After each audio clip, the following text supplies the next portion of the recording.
Mama sha se mfam fi ho. Na boy nkomo. Da bi uka ho. Papa ya ocheche so majina kunya ana chairman so na wo so aye nti ka mpese mesere kwan. Okay. Na meko. Tigadi ke to bi fam. Ese stadium no yenti mo international matches also. Sir media metiase ne say before your last game my boy in Angola no.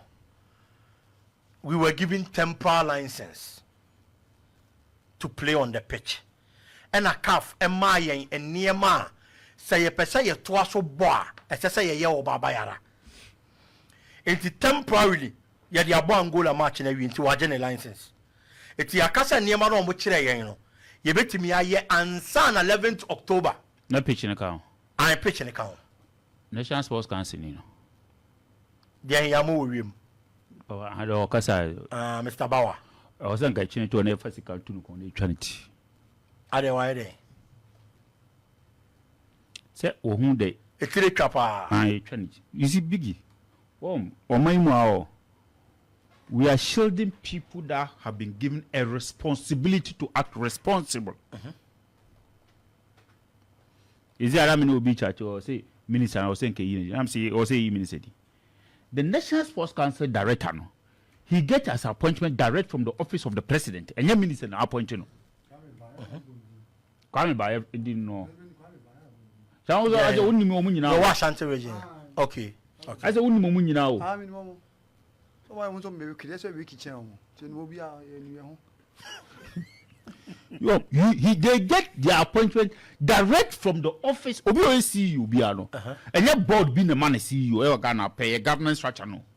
And the president who appoint them directly. And so a responsibility has been bestowed in you to act responsibly. Ono kasa irresponsible edichire. Ka park ne ya, ka fika for be kasa o majo temporary lances. Debbie. Enti nyam some phone that no ka che no. Sa. De say maka che oda. Me say blaster nya de de baby o. No need different issue. Any de baby cry and say blaster nya de send de baby. Ono na djuma so onya park ne de. Park ne de. And then o sabe ka che nsem phone so it mean he was telling that to him no the park was okay. Okay. And I guess that is what he was telling us. To him no the park was very okay. Big I'm telling you, go Opemsuo Nyankopo. Or chance I saw be basa omo be crusade na o ma share friend say mok man be show mok. No mo dey sipak, no mo dey baba. Still message. I'm no more. And I permit say they need $100,000 to fix the pitch. pitch. To do the grass. From who? From the government. From whose government? That is what they are saying. Government and they edifice nema asoro for be you was no crusade was no. The money canon. Na me say government and so if they need we say omo ferradi. Crusade no mo je saying. Need blast abebo ball no omo get fee omo nya saying. $100,000. Omo you see the bia maka say politicians are the easiest target.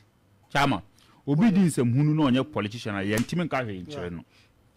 Enne politician na aye the easiest target. I know be a target of Nancy. So make our last 3 days will be a sort of letter. The governments must end the friends in Galamsey. The government might end Galamsey. And create the government might end Galamsey. Abambi no bit my end Galamsey or Ghana without the involvement of the community, the traditional rulers.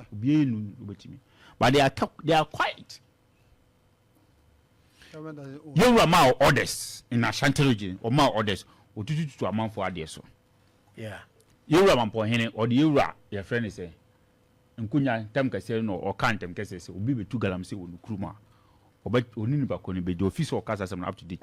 Mampo or more good thing will be 2 Galamsey or no. It is the responsibility of the leader to act responsible. So you're a leader, you have no any other option than to act responsible. Orin sem hunu monka mun enye bibia mun mo bia bi mu. You always have to act responsible. So we are a leader. Any business had a friend say papa no dinu or ba o se ba Aye. Or bow there. Chama on the Fulani. Bow boy, I said Fulani. Ana Big Anna Unimno. O say Want to mete na o se minnim no. Meja ayo se Fulani. O tuntumo. Sa, na yo Fulani for tuntumo. Who ana who is a business plan Libya kokko. Omo mo hu omunyo me kokko. Me mate ba ko bi say Adiza no ye kokko. Enye Fulani Libya. Na u feel power. O na no ho fe. Ana ro ndu sabira. Debi. Ba no so ho fe pa.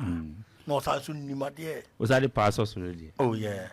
So Biggie, I think Abane acted irresponsibility on us. Now, Kodoko Bane Omayende, Omo irresponsibility. Kodoko is going to lose the stadium for close to 3 home games. They are very irresponsible people. The National Sports Authority, very, very irresponsible people. Because the Omoyen know managing the stadiums. Yeah. Managing the stadium. That is all. That's Omo managing. Then Omoye. And to say, we do stage say, let there be a president. A small aquano muyi le din muye number 13 was number 14. 7. Aquana muye ni video number 13 or Professor 77. There be a no. Papa na no o blast boss no JF no. Akwasi nyantechi. He said there be a president sumano. E se CAF for neighbor no akusho mo e no man cause mo e mo say nkodo mo report say park na ye. O mo fere no mako.